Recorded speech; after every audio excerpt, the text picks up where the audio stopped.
Le père millionnaire rentra de son voyage d'affaires et fut pétrifié sous le choc en découvrant la scène qui se déroulait devant lui. Sa petite fille, vêtue d'une robe rose sale et déchirée, serrait dans ses bras son petit frère de 8 mois. Sa voix brisée par les sanglots, elle suppliait, « S'il vous plaît, ne nous faites plus de mal à mon frère et à moi. » À partir de cet instant précis, chaque secret caché dans cette maison commença à se révéler. Samuel Walker était assis dans son bureau froid. À Agen, il possédait et travaillait depuis le dernier étage de la Central Park Tower à New York, l'un des bâtiments les plus luxueux au cœur de la ville. Sur son bureau reposait un stylo plaqué or et une épaisse pile de dossiers. Il signait chaque page comme une machine, la lumière du lustre en cristal scintillant sur la Rolex à son poignet. Le costume sur mesure épousait parfaitement ses larges épaules. Ses chaussures en cuir italien brillaient sous le bureau. Tout autour de lui évoquait la richesse, le succès et le pouvoir, tout ce dont n'importe quel homme américain pouvait rêver. Mais à l'intérieur, son cœur était vide. Samuel avait jadis connu une famille heureuse. Sarah, sa première femme, avait été la lumière de sa vie. Emily, leur première fille, courait dans le jardin, ses doux cheveux bruns virevoltant au vent. Et maintenant, il y avait Michael, le bébé, âgé de seulement X mois, né au milieu de la perte. Le jour où Sarah quitta ce monde à cause d'une hémorragie après l'accouchement, Samuel eut l'impression que sa vie s'était vidée de sa substance. 8 mois s'étaient écoulés et il n'avait pas une seule fois pris le temps de jouer avec Emily, ni tenu Michael dans ses bras. Il s'était plongé dans les voyages d'affaires, les dossiers et les chiffres, comme pour fuir le souvenir. Pendant ce temps, Veronica, sa seconde femme, apparut comme un ange. Jadis, une amie proche de Sarah, elle était entrée dans la maison avec une présence douce, apaisant tout ce qui était brisé avec son sourire doux et radieux. Pour Samuel, elle était la femme dévouée dont il avait besoin. Si Sarah avait été la lumière, alors Veronica était le salut de sa vie. Elle avait pris soin des 2 enfants comme si c'étaient les siens, s'occupant d'eux avec la tendresse d'une mère exemplaire. En voyant cela, Samuel se sentit rassuré. Il pensa au moins, les enfants ont une femme à la maison. C'est mieux que de grandir avec seulement un père froid. Il lui était toujours reconnaissant de porter le fardeau qu'il avait abandonné. Aujourd'hui, après un mois d'absence pour affaires, Samuel ferma le dernier dossier. Il se leva, apercevant son reflet dans le grand miroir mural. Son visage était sévère, ses yeux fatigués. Soudain, une pensée le traversa. Il voulait rentrer tôt à la maison sans prévenir personne. Il voulait apporter une petite surprise. Peut-être Emily courrait-elle dans ses bras. Peut-être Michael sourirait-il quand il le tiendrait près de lui. Cette pensée l'adoucit pour la première fois depuis des mois. Samuel prit son manteau et sortit rapidement avant que sa secrétaire ne puisse poser une autre question. La voiture de luxe fonça sur la route, le ramenant à sa propriété de banlieue. Cette maison avait jadis été remplie de rire, jadis chaleureuse de vie. Maintenant, c'était un endroit que Samuel fréquentait rarement, s'y arrêtant seulement entre 2 voyages. Aujourd'hui, c'était différent. Il voulait voir sa famille. Les grilles de fer s'ouvrirent et Samuel entra dans le grand hall. Tout était étrangement silencieux. La lueur dorée du lustre tombait sur le sol de marbre. Il posa sa mallette sur la table et retira son manteau. Puis, de quelque part plus profondément dans la maison, il entendit le faible son de sanglots d'enfant. Michael. Le son perça le silence. Samuel se figea au milieu des faibles cris. Une autre voix tremblante suivit, petite et brisée, « S'il vous plaît, ne nous faites plus de mal à mon frère et à moi. » Le corps de Samuel se raidit. C'était Emily, la voix de sa fille, étouffante, suppliante. Tout son corps se tendit, son cœur sembla s'arrêter. Il avança lentement, suivant le couloir, et s'arrêta juste hors de vue derrière l'encadrement de la porte menant au salon. La scène devant lui le fit respirer difficilement. Emily, 6 ans, ses cheveux bruns emmêlés, sa robe rose tachée de saleté, était recroquevillée sur le sol. Ses petits bras serraient étroitement autour de Michael. Le visage du bébé était rouge, ses pleurs incessants, ses petites mains tendues et agrippées à sa sœur. Emily baissa la tête, ses épaules tremblantes. En face d'eux se tenait Veronica. Elle portait une robe rouge moulante, ses cheveux blonds parfaitement coiffés, son visage fortement maquillé. Mais sa voix n'avait rien de la douceur qu'elle montrait à Samuel. Elle était acérée, chaque mot coupant comme du verre. « Tais-toi. Combien de fois t'ai-je dit? Ne me dérange pas. Si tu n'écoutes pas, je vous jetterai tous les deux à la rue encore une fois. Samuel se précipita en avant, se plaçant entre Véronica et les enfants. Arrêtez. Sa voix était rauque mais ferme. Il tendit la main, essayant de prendre Michael, ses gestes maladroits après si longtemps sans tenir son fils. Laisse-moi le prendre, Émilie. Viens ici vers papa. La fillette se figea, ses doigts agrippés au bord de sa robe. Samuel hésita une fraction de seconde. Sa main resta suspendue en l'air avant de se retirer, se tenant instinctivement devant eux pour les protéger. Un éclair de venin traversa les yeux de Véronica, vif comme une aiguille. En un instant, il disparut derrière un doux sourire. Tu es de retour. J'étais juste en train d'enseigner la discipline aux enfants. Ils étaient trop turbulents. Elle s'approcha, posant une main légère sur la manche de la veste de Samuel, sa voix s'adoucissant comme du miel. Tu dois être fatigué après être rentré. Ne te monte pas la tête pour un moment de jérémiade d'enfant. Le médecin a dit que les enfants ont besoin de discipline, n'est-ce pas? J'ai été avec eux tout le mois. Je comprends mieux leur comportement. Samuel tenait Michael fermement, la gorge brûlante. Il jeta un coup d'œil à Émilie, vit la panique dans ses yeux, puis revint au doux sourire de Véronica. Elle inclina la tête, serrant les lèvres comme avec pitié. Ou peut-être te sens-tu juste coupable d'être parti trop longtemps? Alors tout te semble pire que ça ne l'est. Ne laisse pas cela te peser. Les enfants regardent les adultes autour d'eux. Les mots s'échappèrent, doux comme une brise, mais tranchants comme une lame. Samuel baissa les yeux, déglutit difficilement. Il parla lentement, luttant pour garder son calme.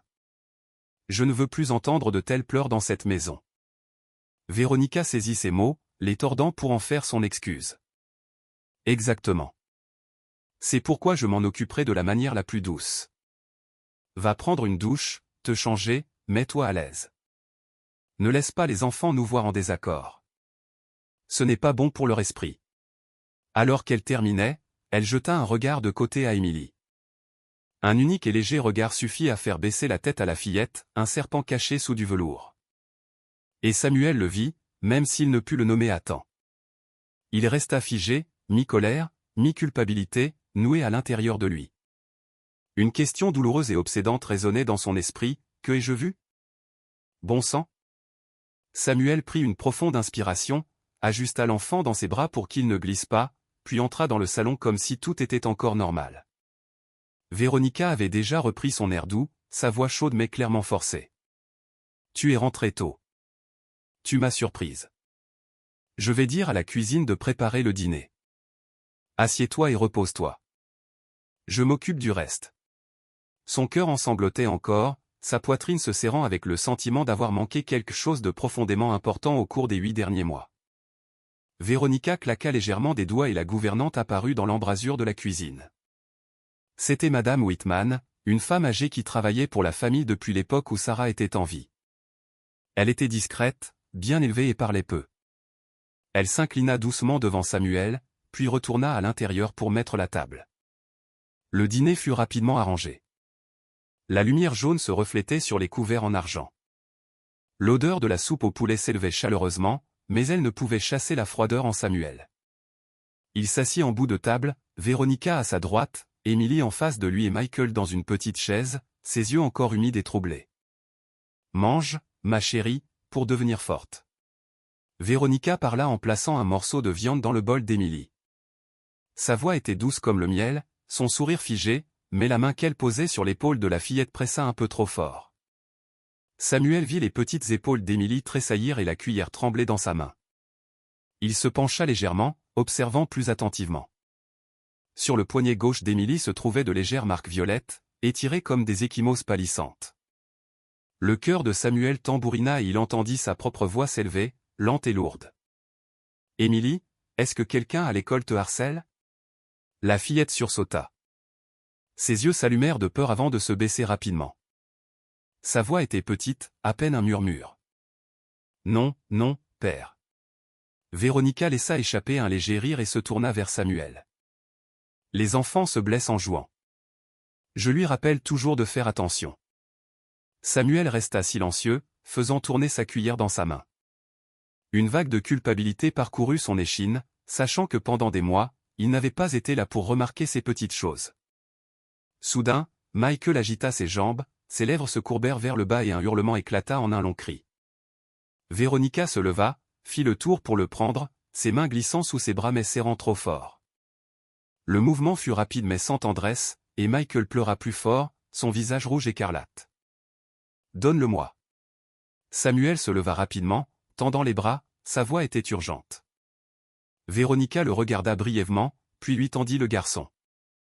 Samuel le réceptionna maladroitement, ses bras raides comme du bois après si longtemps sans tenir son fils. Émilie leva la tête, ses yeux remplis à la fois de surprise et d'espoir. Samuel l'ajusta, rapprochant le garçon, le berçant doucement. Michael continua de pleurer, mais ses sanglots devinrent moins aigus et la propre respiration de Samuel ralentit à chaque tape régulière dans le dos du garçon. « Tu es en sécurité maintenant. »« Papa est là », murmura Samuel. Les mots sortirent de sa bouche et il réalisa soudain depuis combien de temps il n'avait pas dit quelque chose de pareil. Le dîner traîna en longueur. Véronica continuait de lancer des conversations pour rompre le silence, évoquant un nouveau portefeuille d'investissement, interrogeant Samuel sur son voyage d'affaires, se tournant parfois vers Émilie avec une question mi-figue, mi-raisin, comme pour prouver qu'elle se souciait. Madame Whitman se tenait tranquillement dans le coin de la pièce, les mains jointes. Elle n'interrompit pas une seule fois. Mais lorsque Samuel croisa son regard, il y vit un malaise qu'elle ne pouvait cacher. Il était sur le point de l'appeler, mais Véronica avait déjà proposé le dessert, laissant sa question coincée dans sa poitrine. Quand le repas fut terminé, Samuel posa sa serviette sur la table et parla calmement. « Je vais monter, me changer et examiner quelques documents. Émilie, assure-toi de te brosser les dents après avoir fini de manger. »« Oui, papa. » La réponse d'Émilie fut faible, ses yeux papillonnant rapidement avant de s'éteindre à nouveau. Samuel repoussa sa chaise, souleva Michael et tendit le garçon à Véronica. Cette fois, il remarqua plus attentivement sa main, son pouce pressant le flanc de l'enfant avec un réflexe exercé. Samuel serra les lèvres et ne dit rien. Il se détourna et se dirigea vers l'escalier, les marches en bois grinçant doucement sous ses pieds. À la 4e marche, il se figea. Il avait entendu le léger cliquetis de verre, le grincement d'une chaise, puis la voix de Véronica, basse, coupante comme une lame fendant la soie. « Écoute attentivement, retiens bien ce que je dis. Si tu oses ouvrir la bouche à ton père, je te jetterai, toi et ton frère, à la rue. Je le jure. » Il y eut une pause suivie du son d'une respiration rapide et peu profonde, sûrement celle d'Émilie, puis un murmure étranglé, « S'il vous plaît, non. Je resterai silencieuse. Je ne dirai pas un mot. » Samuel resta paralysé, sa main agrippant la rampe jusqu'à ce que ses jointures blanchissent. Son cœur martelait ses côtes comme s'il cherchait à s'échapper. Son esprit fut envahi des images qu'il venait de voir. La voix changeante de Véronica, douce un instant, venimeuse l'instant d'après, les yeux terrifiés de sa fille, les ecchymoses sur ses poignets fins, les pleurs de Michael dans des bras qui n'étaient pas les siens. En bas, le ton de Véronica changea de nouveau. Elle eut un rire mince et parla plus fort, juste assez pour que ses mots se glissent à travers la cage d'escalier. « Bien, finis ton repas et puis je te donnerai le dessert. » Samuel ne bougeait toujours pas. La sueur humidifiait ses paumes même si son corps était froid. Il déglutit difficilement mais sa gorge resta serrée. Sa colère et sa culpabilité l'étreignaient, le serrant jusqu'à ce qu'il puisse à peine respirer. Madame Whitman sortit doucement de la cuisine, ses chaussures ne faisant presque aucun bruit. Elle s'arrêta, ses yeux se levèrent brièvement vers l'escalier, comme si elle savait que quelqu'un était là, mais n'osait pas regarder directement. Elle plaça une serviette pliée sur la rampe inférieure, un petit geste discret qui semblait être un message. Samuel se mordit l'intérieur de la joue pour se ressaisir. Il savait qu'il ne pouvait pas simplement s'éloigner comme si rien ne s'était passé. Pourtant, il comprit aussi qu'une seule explosion maintenant pourrait effrayer encore davantage ses petites mains tremblantes. Il serra plus fort la rampe, prit une longue inspiration et refoula la vague qui le brisait à l'intérieur. Et ainsi, il resta là sur cette marche, écoutant le martèlement de son propre cœur, le léger cliquetis d'une cuillère contre un bol et l'émergence d'un commandement nouveau et indubitable en lui, qu'il ne pouvait plus retarder même un seul jour. La main de Samuel agrippait toujours la rampe. Il inspira profondément, relâcha, puis retourna à table et prononça une courte phrase pour mettre fin au dîner. Après cela, il alla dans le bureau, ferma la porte et resta longtemps silencieux près de la bibliothèque. Cette nuit-là, il ne dormit pas, écoutant seulement les petits pas de ses enfants et les murmures résonnant dans le couloir, comme des aiguilles transperçant la peau. Quand le ciel pâlit.